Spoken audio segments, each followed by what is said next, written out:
No, we're good. Josh, we're live. We're ready. We're live already. We're Let's kicking. do this. Alex has thrown us into the room. I like it. Okay, so we've got this roadcaster here, and I think we're going to get some sound effects. So you know the sound effect tape where he says "haram." Yeah, like dropping bombs with Bradley. Yeah, yeah, yeah. Oh God. I used to watch Bradley for years. I used to see him like on YouTube, and I never like. I used to always think, is this guy legit? He's like saying he does all this stuff. I don't know what it was. Maybe like me just being a skeptic, but I used to listen to him and think, is this legit? Yeah, I like Bradley. So I like those. I like those laid back rich dudes who just they just don't care. I Yeah, yeah. like. That's why because I thought, is he putting this persona on? But it turns out, when you watch him for a little bit, that is him. Yeah, he's just kind of past that wealth where he just doesn't give a fuck. Yeah, I have watched his sales training, a few of him. The one or two clips that I've watched, I didn't think, oh, that's my type of sales trainer. And I've seen that they're doing an event in Dubai. Andy Elliott and Bradley. Have you seen? No, is it just Andy Elliott? It's just Andy Elliott in Dubai. Yeah. Again, it goes back to our conversation, I think, last week where we spoke about American selling. I think Bradley comes from that traditional sort of car salesman in the States. So, like, very, very different, very different. It is, isn't it? The car salesman in the UK, you would just get laughed at if you sold them. Yeah, I'm trying to think when I bought a Jaguar back in when was that? I'm not really. I don't actually own a car at the moment. The way that he actually sold to me, it was just all about the specifications. There was no real like emotion or enthusiasm or even energy. It was almost like just reading off the specs list, if that makes sense. It's very very different to what you see over in the States. Yeah, very different. And Alex, now that he's in the office, he can see us selling. He saw me take a call yesterday, and I had a YouTube video that's gone up 2 or 3 days ago, and it's literally, my channel had no subscribers. It had like 80 or 90 subscribers, and it's gone from 89 subscribers to 450. Awesome. And right now it's growing, and Yeah. the video's got like 7 or 8 thousand views so far. Just off that one video, like, when it was around 3 or 4 thousand, I thought, you know what, I'll put a link in there for someone to be able to book a call. Got 2 calls from that one video. Amazing. And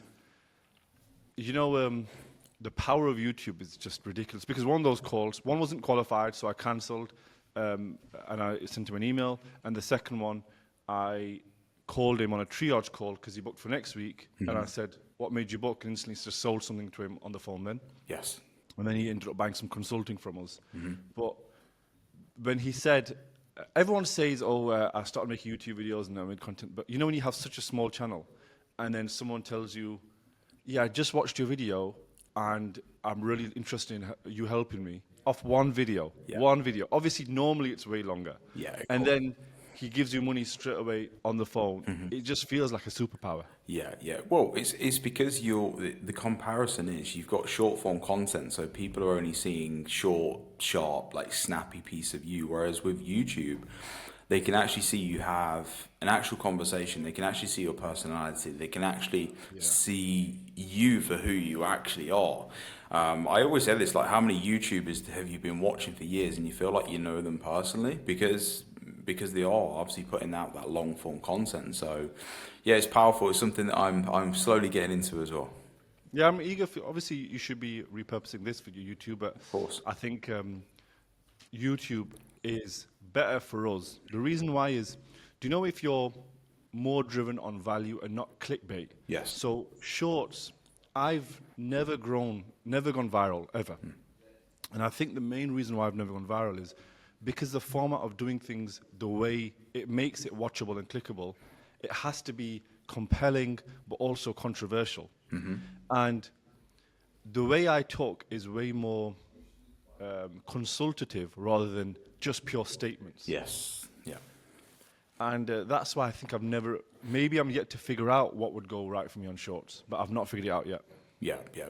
Well, when you're so used to taking calls with clients or having those consult calls, like you said, that's your skill set and that's your strength of relaying information and getting that information out. I'm exactly the same. Shorts, I'm terrible, absolutely terrible at condensing my point into such a short space of time and thinking about, okay, how can I actually grab a lot more attention? How can I really like get this in front of eyeballs and make them stop and actually watch this? It's just not my character. So YouTube's definitely going to be a strong point of mine as well. Yeah, I think so. I think YouTube would be a benefit, and what Alex can do is just share everything that we're doing, which we can even just talk about here. Like the main things that we're doing is we think of not going wide and making broad videos. So like I can easily make a video right now to say how to make your first 10K, or I can look at trending videos as a whole within business and make that video. That will get me a lot of views. And like we have a mutual friend who's actually just making the most attempt at viral content. Let me just put a car name, let me just put a celebrity name, get whatever. Yeah. The format that I want to go for, I want to be well known rather than, I want to be known well Yeah. rather than well known, which means known well is I don't have millions of followers. I may do. I don't have millions, but it's more about all of those people are actually my ideal customer. And you understand the concept of your avatar and ideal customer because you've helped hundreds of people with it. The main thing that I want to do is I want to just make content for my avatar. So what I did is I thought I helped sales teams and I helped sales founders with their businesses. The first mistake that I made was I was making content which was around sales tactics because I saw everyone else making sales tactics videos and I was like, I'll teach you how to sell. Yeah. But then I started to attract people who wanted to learn how to sell. And I thought, I'm doing this wrong. I'm supposed to make content for my avatar. Yeah. So I then solely thought about my avatar and the pain points. And the pain points are, how do I recruit? How do I build a sales team? How do I manage a sales team? How do I give the sales tactics to my sales team? Yes. And also, I need some content for sales so they can give them onto a sales team. But it's all given to the founder who's trying to get to 10 million a year with his business. Yes. So all of my content now is like, we've just made a video, 23 points that you need to be able to onboard your new sales rep, and going through an entire checklist of everything to onboard your sales rep and literally giving them the document for that, Love that. in the video as well. So it's like super high quality and value for that person. Yes, yeah, no, completely agree. I've actually got, funny enough, a conversation I was having last night. I've got a friend actually staying with me in Marbella, and he works with fitness coaches.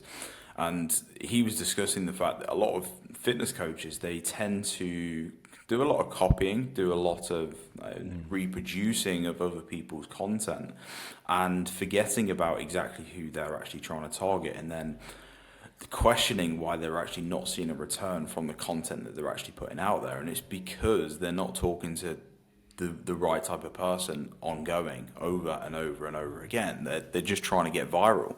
Whereas you can have, the perfect analogy I always talk about is those women online who show off their bodies and then they try and release like a booty program or whatever, and they get no sales because it's the wrong type of audience.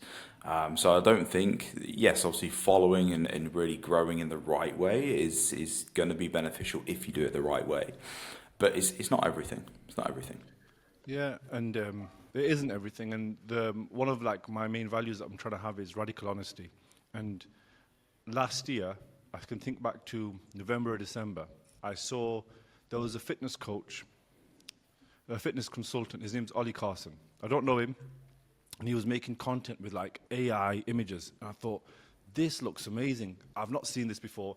Let me give that image to my video editor or graphics designer and say, can you do me these? And then only after he did them for me and I saw them, I thought, you know what? I'm copying here. Why am I doing that? What I've done is just seen somebody else's content. I thought it looked good and I thought it was creative and just started to copy it. But what the mistake was, by me copying, I'm not targeting towards my avatar. My avatar's not his. The reason why I copied it, I'm not an originator. I'm just, what am I going to do when he realizes it doesn't work? So I don't even know why he did it in the first place. And then I had to check myself. And now I've just gone down the route of just making content that I know about, which has turned out to get me a lot more YouTube videos and not enough short form views right now. Yeah, yeah, 100%. I think we all go through it as well. I mean, I've gone through it before where I've seen somebody do something and I'm like, oh, that's cool. I'll try and go down that angle. And it's like for me now, even my dress sense, I'm back to how I like to dress, like just plain fitted black t-shirt. Who are you wearing today? Give us a fit. Who are you wearing? Give us a fit. I've just got a plain black t-shirt. I actually only own Abercrombie t-shirts because they fit me the best and I fucking like them.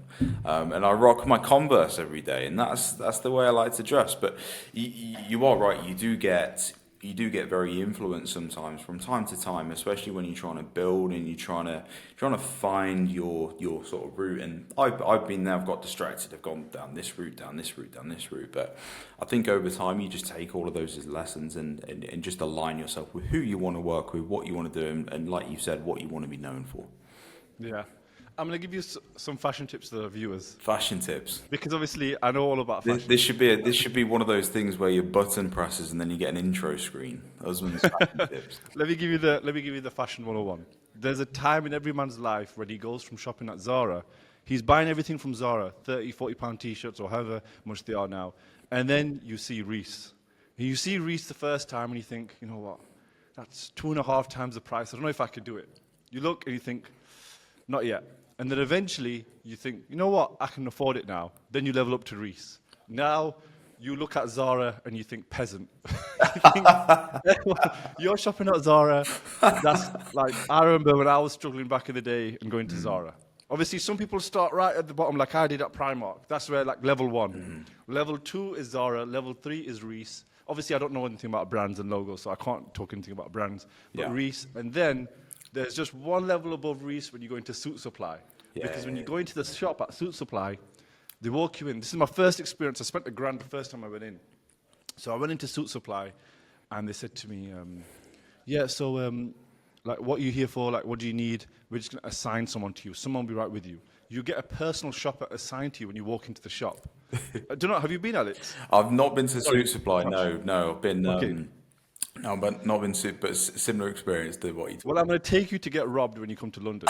So we're going to go to Suit Supply, and you walk in, and instantly they're like, we're going to assign someone to you. The guy comes out. He's instantly your best friend. These guys are trained ninjas. Yeah. I was like, this guy, he's my best friend already. I want to please him. I want to make this guy happy.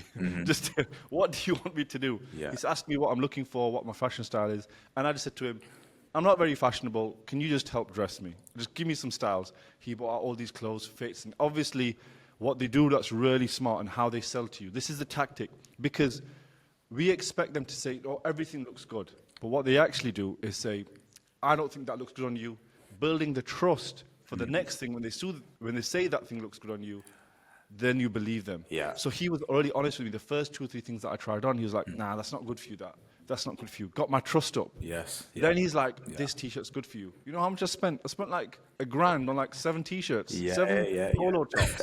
I bought a pair of trousers for 180 quid. I'm used to buying £25 Zara trousers. Yeah. And spending 180 quid on a pair of trousers. But you know what? The clothes are nice. They fit nice. Yeah. And it is that thing where no one was complimenting my Zara t-shirts, but everyone's telling me this Suit Supply stuff's really nice. Yeah. I think you've got to when it comes to fashion, I've done it where I've actually gone full circle. So I'm now dressing how I used to dress. Okay, so I now every single day like plain either black or white t-shirt, easy, swim shorts and Converse. Okay, I wear swim shorts all day. I train in them. I jump in the pool in them. I go for a walk in them. I sit here and do Zoom calls in them. Like I just wear swim shorts all day. And I went back to that because I went down that route of buying watches, buying tailored shirt. I'd tailor my shirts like specific to my measurements, trousers, whatnot. And yes, I would look good and I would feel good, but it just wasn't me. It just wasn't me. I didn't necessarily feel that comfortable internally. And I've actually gone full circle now. And the time that I've actually saved by walking in my wardrobe and just having t-shirts, swim shorts, Converse, I get ready like that every single day now. It's just saved me so much time. I've got to tell you a book that I've recently, I've only just watched 2 or 3 interviews about the book, so I'm going to be ordering it because I think it's just coming out today or tomorrow. It's Okay. by Andrew Wilkinson. Do you know who he is? I don't know who he is. No, no. Andrew Wilkinson is a billionaire, and he owns a portfolio of companies, a holding co, which is called Tiny, and they buy up little companies and they invest in them. And he talks about how he's done cars, watches, and everything, but that isn't what made him happy. And in his book, I think it's the subtitle is From Barista to Billionaire, and the insightfulness that he has is incredible. And then, so I went down this path of listening to him on multiple podcasts, My First Million, then he went to Ali Abdal's podcast. I listened to it, so I'll make sure I'll share it with you later. And I thought, this guy's like really wise. The way he talks about things is not like, this is why you need money, this is what you need to do. So it was really wise. And then I listened to other billionaires, and then obviously we've all listened to Jeff Bezos or Elon Musk, and the trend that I've actually realized from a lot of billionaires is they don't let their emotions get in the way of logical decisions. For example, let me give you one emotional thing that I've had. I was supposed to run ads last year, but why did I not run ads? You know, one thing was, oh, I'm not good at copy, I'm not good at landing pages, I'm not good at this, I'm not good at like writing copy, or I'm not good at email writing because I never was good at school at writing. All these emotions came up and stopped me from doing all these things a year ago. And most people never check themselves and aren't self-aware enough to even get past and do them. And now, like, we've got ads going live, and I know, like, we've got an incredible setup because I've educated myself properly.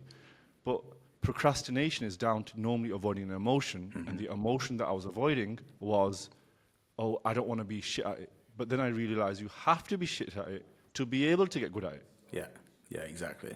Do you meditate? I can give you a story about me trying to meditate. Okay, but, let's start there. Let's start there. Okay. So I never meditated before, and I went to a yoga class once. I think it was like in Virgin Active Gym, and they did a meditation. And I thought, wow, this is shit. This is boring. I'm about to die here. So then, you know what? Then I went through in like 2021, 2022. I thought, you know what? Maybe I'm going to be a bit of a hippie. I started not wearing shoes as much. Started wearing some Vibrams.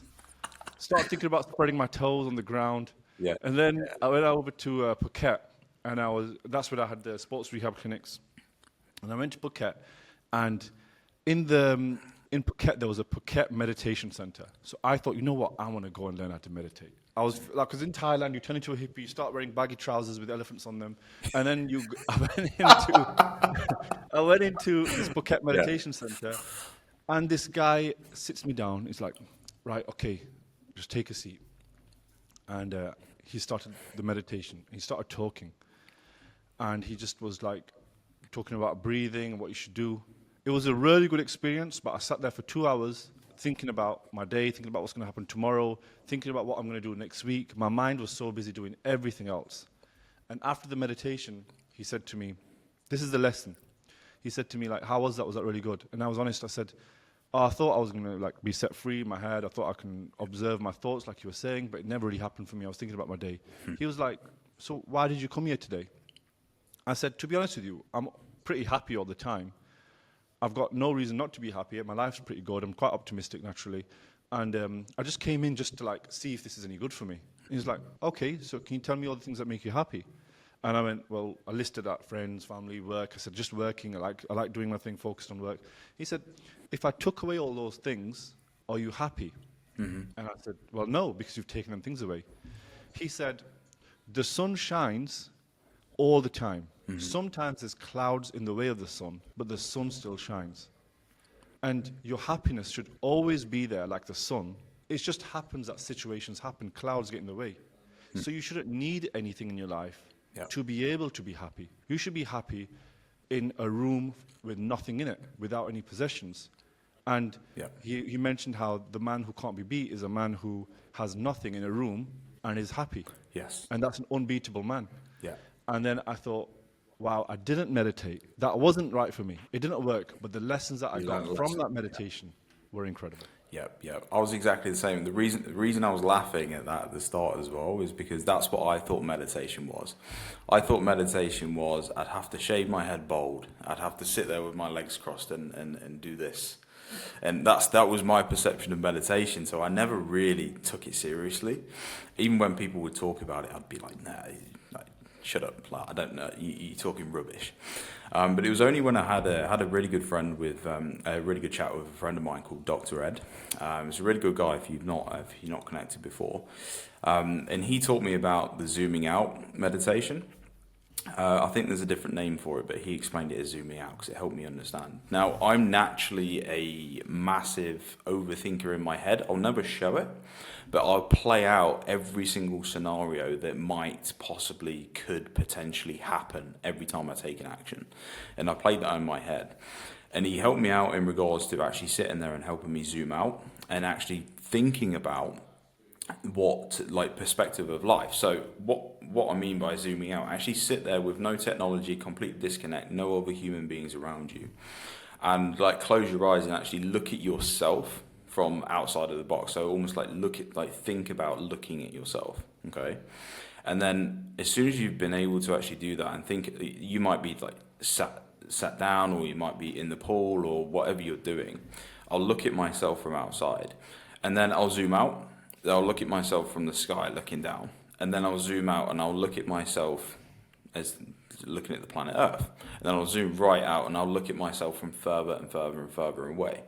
And what that allows you to actually do is just realize how like insignificant most things actually are. Like all of the things that you actually stress about, all of the procrastination that you might do, all of the things you might worry about, all of the if but maybes living in the interim, all of those things just completely get diminished because you realize you're just lucky to be a grain of sand on earth, essentially, by actually like zooming right out. And it's the only form of meditation that I've really got to grasp with, because it's kind of removed all of that overthinking that I typically have on a day-to-day basis. Wow, that's incredible. And then you just realize you're just a speckle. You're just literally nothing. That's and it. then when you realize you're nothing, your problems are nothing. Exactly. I mean, you're having a conversation right now. It's a gift. It's a blessing. It's great to be here on this fine Wednesday morning, just having a chat with you, my friend. Well, it's a weekly thing now, so it happens without any thought at all. That's it. So I've got something here that I just want to ask you about. Mm-hmm. So momentum. This journal, and I kind of want you to coach me through how the best way is to use it. Yeah. So I've never journaled before. I've tried to journal and never truly done it. So, like when I opened this up, obviously, the main reason what I want to do this journal. So thank you for sending this out. Of course. Incredible. Even got your signature in it. So thank you. Of course. I want to try to use it, and I want to try to do it the right way. Yeah. So you've got like, is there like a video? Is this a video where how to do it, where you do the QR code? Yeah, so there's a community as well with additional courses that can help you through it. But the main purpose behind the Momentum Journal is because I've tried to journal before and never done it because there's too much fluff, there's too much spiritualness, and the whole purpose behind the Momentum Journal is for people who are stagnant and they actually want to get some actionable momentum behind them, actionable steps, and actually start seeing progress instead of just talking about everything. I actually want to see people make steps forward every single day. So that's why I've removed a lot of the fluff. Okay. So the whole purpose behind it is across 90 days, what are your values? What is your mission? What is your purpose across 90 days? Okay. Now we're going to have just 3 steps every single day. It's going to take you 30 to 60 seconds to fill out, and you're going to stick to it as a non-negotiable. Okay. Now those 3 steps actually is number 1, how fired up are you for the day itself? Because that is a choice. We have feelings that go up and down every single day, like you said, with the clouds kind of going in front of the sunshine. Like we have days where we're super happy, super excited. We have days where we're kind of dreading it. We're not necessarily there. But you still have a choice in regards to your actions for the rest of that day. So out of 10, how fired up are you for the day? What are you actually going to choose to be for the day? Second thing, 3 non-negotiable tasks that you're going to get done that day. So most people have crazy big to-do lists and they overwhelm themselves and they kind of give themselves too much. Whereas what are the 3 most important things that you're going to get done that day as a non-negotiable, and when? So you're actually putting it in, you're holding yourself accountable to that. And then the most important thing in there is what is the number one thing that you're going to say no to today. Now, in regards to using that journal to the best of its ability, what you write down in that section, so the thing that you're going to say no to today, you need to write down the same thing every single day for 90 days to remove that bad habit out of your life. So for me personally, it was, being honest, it was alcohol. I would probably drink 2 or 3, maybe 4 glasses of whiskey every single night after I finished work because I felt like I'd earned it. I felt like I'd needed it. But I knew it was holding me back the next day. It was holding me back from training, holding me back from my sleep, holding me back from my health. So for 90 days, this is why I created this, because I did this first. I said, I am not drinking alcohol every single day. Wrote that down, and I didn't drink alcohol for 90 days. And what happened? My business grew, my income grew, I lost weight, my relationships were better, my life was better, I was happier. Because I said no to the one thing that helped me. And everyone has that one thing. It doesn't have to be drugs or anything like that.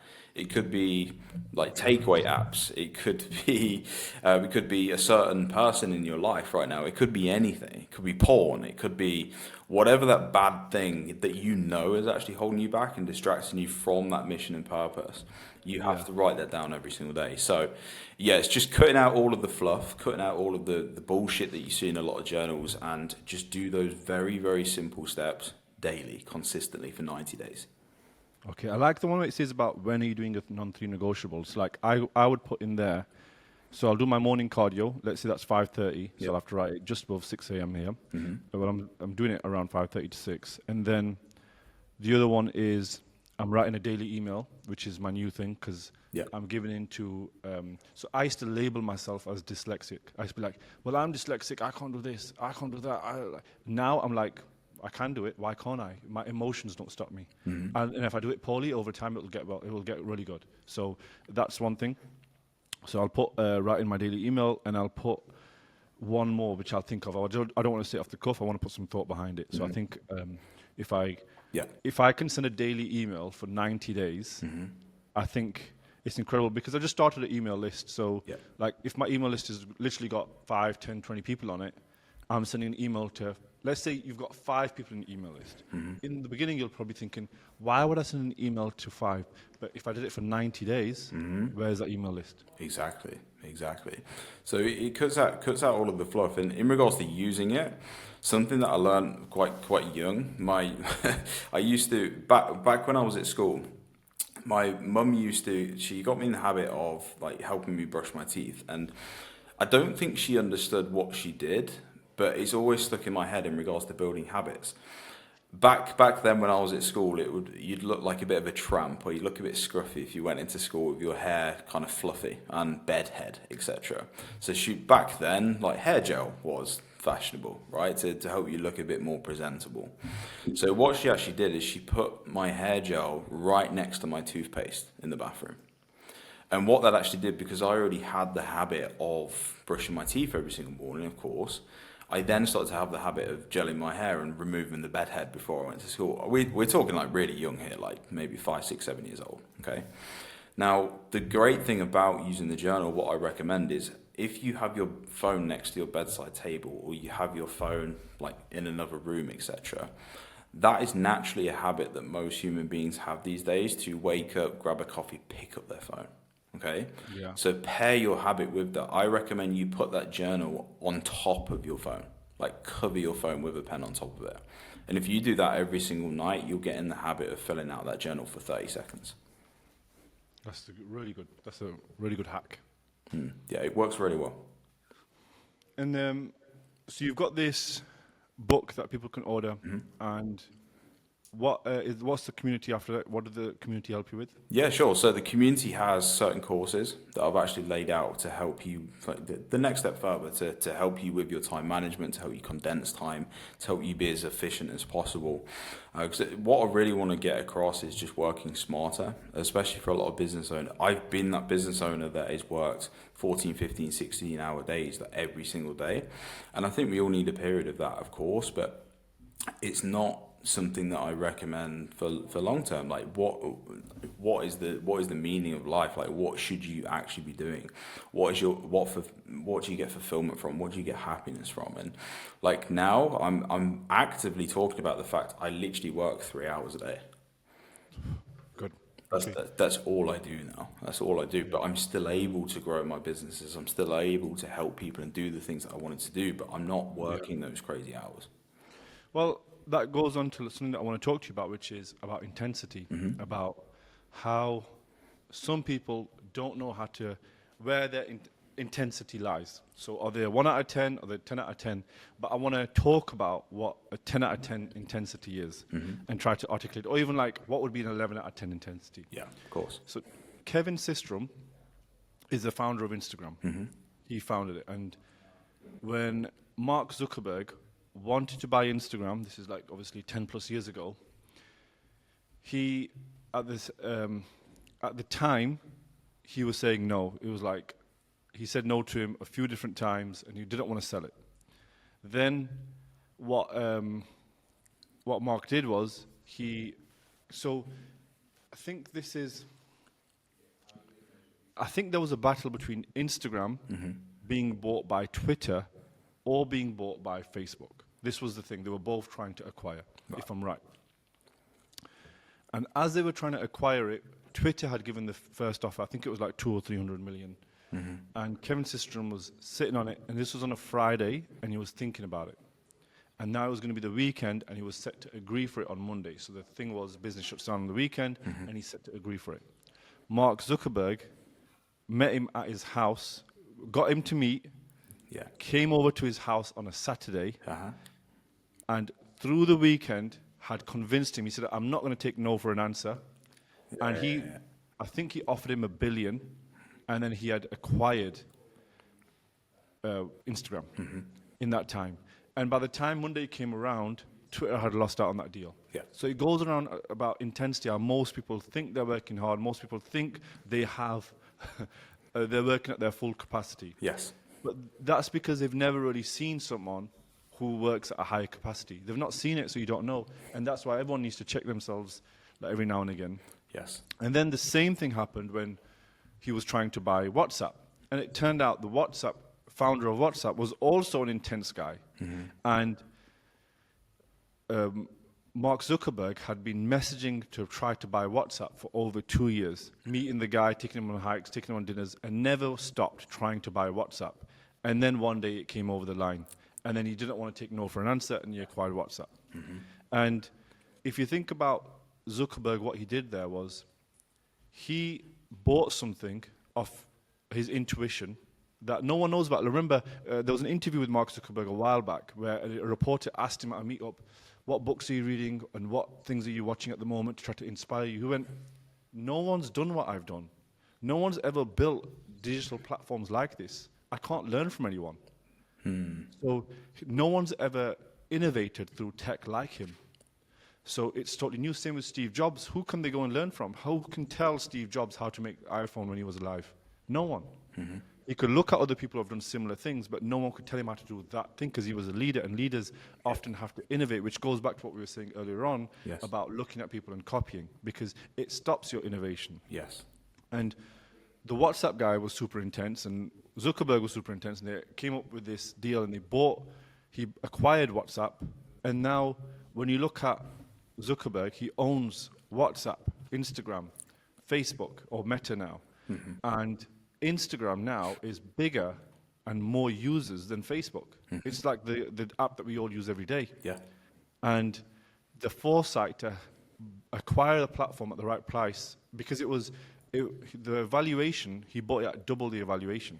He offered him $1 billion, and it wasn't evaluated at that. So incredible when you think about some people have a level of intensity, and it kind of checks you to say what level of intensity you're working at. Yes. Whether you're working for those 3 hours and you want freedom for the rest of your life, those 3 hours need to be intense. Yeah. And whether, because I work longer, but I just actually work slower. Yes. So I'll be honest, I'm not the most productive, but I will work a 14-hour day because I will look at my phone 7 or 8 times throughout the day. I will just work longer. Yes. And now what I'm doing is, like, even for the last 2 weeks, I'm getting better for the time that I'm working. Yes. where you're doing the 3 hour a day solid focused work. Yes, yes. And also, I think you've got to earn it. I do think you have to earn it. You can't just quit your job and start working a couple of hours a day. You got to earn that. And intensity is a really it's a great topic. And I've had so many conversations with clients over the years about intensity, and especially when they ask me about how I originally grew my coaching company, because I grew it very quickly. I grew it very quickly.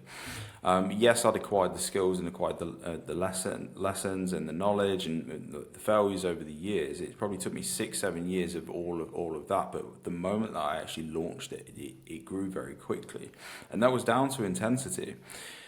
And when I have conversations with clients about how many people they're trying to connect with, how many people they're trying to talk to, how many doors they're trying to knock on to make their dream a reality. When I say to them, I used to do 200-300 every single day. I used to message 200-300 people every day, every single day, 7 days a week. And they used to, oh, wow, how do you do that? And I was like, well, because I wanted it. I wanted it to be successful. Oh, I can only get 20 people in or 10 people. You don't want it then. Yeah. Like you said about that aggressiveness. So Mark Zuckerberg, he wanted WhatsApp. He wanted Instagram. He wanted it, and he made it happen. And it's the people that can continuously not knock on the door, but kick the fucking door down. Like go and get it. And I suppose intensity kind of crosses paths with aggressiveness as well, in regards to how bad like you deeply want that goal and that achievement. And you know, when it comes to your goals, like I'll be honest, every one of my family, not my work friends, so friends outside of work, they don't have goals as big as mine. Mm-hmm. And they will look at what I've achieved and they'll say really nice things. They'll say compliments, like, we're really proud of you and all these things. I'm actually, surprisingly to the internet, not surrounded by haters. I'm actually surrounded by people that root for me and support me. Yeah. And people who say, my friends are all hating on me, well, go get better friends then. So when the people around me don't have dreams as big as mine, mm-hmm. I've now surpassed what they thought is great to their standard. And now the only standard that I'm working at is my standard. Mm-hmm. The only standard that I have right now is the standard that I've set for myself, because everyone around me doesn't have that standard. Yes. So like, if I was going by what your goals are, I would have stayed in the same place. I would have stayed at my job years ago. Yeah, exactly. Yeah. So now my goals are just so much bigger. So I have to find the right energy and find the right entrepreneurs to connect with. And what that happens is that's just far more expensive. My viral video on Instagram where I'm talking about like this 65k investment with Hormozi, most people are thinking, why would you do that? There's comments on there that you can see, why would you pay that much? That's so crazy. Like, people have commented all this crazy stuff. Because you want it. Yeah, I want it, but also you're fixing £5,000 problems. I'm fixing £10 million problems. Yes. £10 million problems aren't fixed for 50p. Yeah. So you gotta spend the money, and you gotta be in it to win it. So if you're not spending the money, and also, what am I going to do with the money? I'm just going to sit at it, look at it. I'm supposed to use the money to acquire more knowledge, and with that knowledge, get more money. Because when I eventually have a business that makes 50 million, 100 million, whatever it is, whatever it lands on, the next part of knowledge, when I say to a billionaire, can you teach me how to do this? He's not going to say, yeah, mate, give me 20 grand. He's going to be like, right, 100 grand. Yeah. Give me 100 grand and I'll show you how to do it. Exactly. And again, like zoom out theory in regards to meditation. What is money? Like money will come and go. And I'm going to give you credit here. Going back to intensity, what we were talking about there. The reason that, and I truly believe that you choose your friendships, and I would class you as a good friend now. I would class you as a good friend. You're always someone that's always there for me, always supporting me, and likewise for me to you as well. I'm always here for you. And the reason why I connected to yourself is because you're someone I wanted to be around.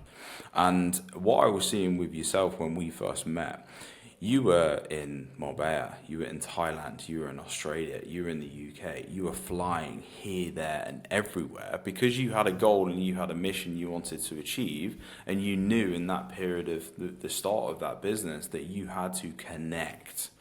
And that's something that just most people just won't do. They talk about the goals they want to achieve, but it takes a very special person to take action and actually go out there and do it and actually make it a reality. And there's so many people, I'm sure you know, I've spoke to a lot of them that will talk and talk and talk and talk about everything that they may want to do or potentially do. But there's a very small breed of people that talk about something and then next minute, you know, they're out there going and doing it. So your 65 grand investment is because you're making your dream a reality. You're making that happen. My journal, like, thank you for pulling that up and actually talking about this on that podcast as well, by the way. But I literally had a conversation about that after I'd been through the 90 days myself. I'd had a conversation with the publisher, got it produced and got it sent out all within 2 weeks. Like, if you want to achieve something in life, you have to take action. You can't just sit there twiddling your thumbs around a dinner table just talking about it. Go and get it. And I'm going to give you credit there because that's how we first met, and that's what I witnessed with yourself. And then there's no surprise when you say that, oh, I've got this office now, I'm employing team. I'm like, yeah, you fucking earned that. Like, you went out there and got that. Like, it's not a surprise. It's really not a surprise. So there's different types of people, there's different types of entrepreneurs when it comes to that. And yeah, being an action taker and having that intensity is incredibly important if you really want something to happen.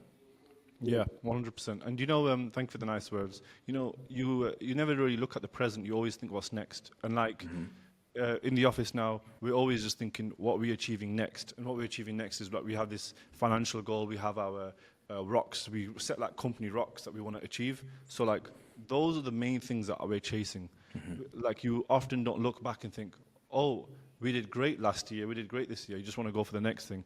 But it's just constantly leveling up and moving forward towards the next thing. Because even 2 years from now, I'm not someone who thinks in a way which is like, I'm always going to work hard, I'm always going to grind, because I don't know. Maybe I'll be 45, maybe I'll be 50, and I think, you know what? Now I want to chill. I don't know. Or maybe I want to work even harder. But because you just have to go with, because 5 years ago I was different to what I am now, 5 years from now I'll be different to what I am now.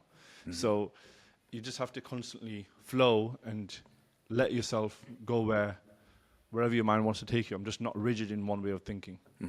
Of course. Yeah, it's important. So Labour's in power. I don't know. I'm not in the country anymore.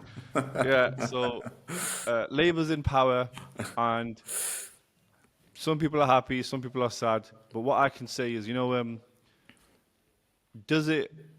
I'm one of those people, when you grow up poor, you have little faith in the government.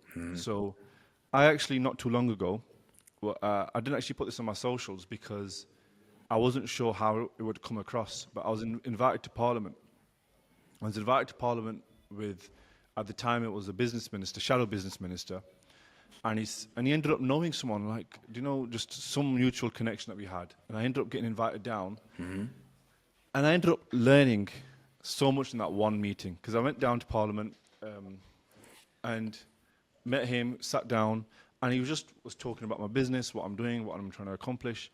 And I remember leaving that day and thinking, should I post about this online? And then I thought, well, I'm not affiliated to any party, but when I post that I've met this person, it'll affiliate me to this party. Yeah. And do you know what that would do? That would get all the people who are opposed to the party to think ill of me. And I just thought, one way of thinking is like, well, I don't care. I'm not bothered. But at the same time, I thought, I don't want to make my Instagram and my socials all political. No. Because I want to be, my main mission is helping people with their businesses and their sales. If I deter from that, and simply because someone is from a different way of life, they've gone to public school or private school, and because they think differently to me, I'm now going to alienate them into thinking I'm not the right person to support you.